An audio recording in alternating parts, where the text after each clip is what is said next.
नाज़िन मिठो ऐं रसीलो अंब सिंध जे मुख़्तलिफ़ शहरनि जियां कंदकोट कशमोर ज़िले जे मुख़्तलिफ़ इलाइक़नि में पहुची वियो। अंब जा रेट ॿीणा हुजण करे शहरी ख़रीद करण लाइ परेशान आहिनि। सिंधड़ी अंब जेको सिंध जो मशहूर ऐं बहितरीन अंब सॼो वेंदो आहे। अंबनि जा केतिरा ई क़िस्म आहिनि जंहिंमें सिंधड़ी, लंगड़ा, सरोली, लाल बादशाह, अनवर, लटवर जा क़िस्म आहिनि। दुकानदार जो चवणु आहे त 200 रुपया अंब जी क़ीमत घटि आहे। हिन महांगाईअ जे दौर में ख़र्चा इंतिहाई वधी विया आहिनि। महांगाई हुजण करे अंबनि जा रेट ॿीणा थी विया आहिनि। शहरी अंब ख़रीद नथा करे सघनि।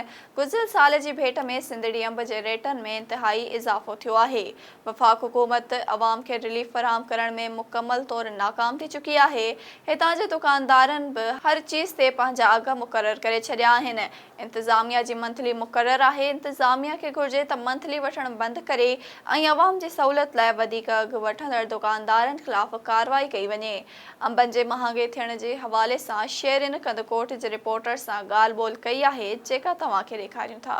अंब जी क़ीमत एतिरी आहे 250 रुपया किलो आहे। इहो त माण्हू सिर्फ़ु ॾिसी सघे थो, खाई नथो सघे, एॾा महांगा आहिनि।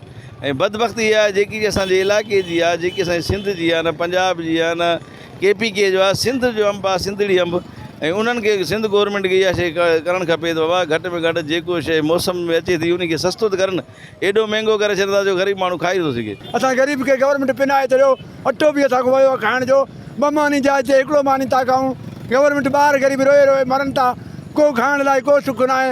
अहिड़ो असां लाइ तालीम लाइ हुकूमत अची वियो जो असां ते छा खाऊं? 250 रुपया किलो आहे, छा खाऊं? हिन अंबनि जी सीज़न आहे। एंड हर ग़रीब जी ख़ुशी हूंदी आहे त अंब खाऊं असां, पर अंबनि जा जेके रेट आहिनि उहे तमामु हाई फाई लॻा पिया आहिनि, तमामु महांगा आहिनि। अॻे साल अंब 80 रुपए 50 रुपए किलो हुयो। हिन टाइम जेको अंब जो रेट ॿुधा सिंधड़ी जो 250 रुपया 200 रुपया किलो। सो ग़रीब माण्हू अंब बि नथो वठी सघे पंहिंजे घर जे लाइ, तो बचण सां जीअं गुज़र सफ़र करे सघे। ॾाढी महांगाई लॻी पई आहे, असुल इंतिहा आहे महांगाई जी, ॾाढी असुल।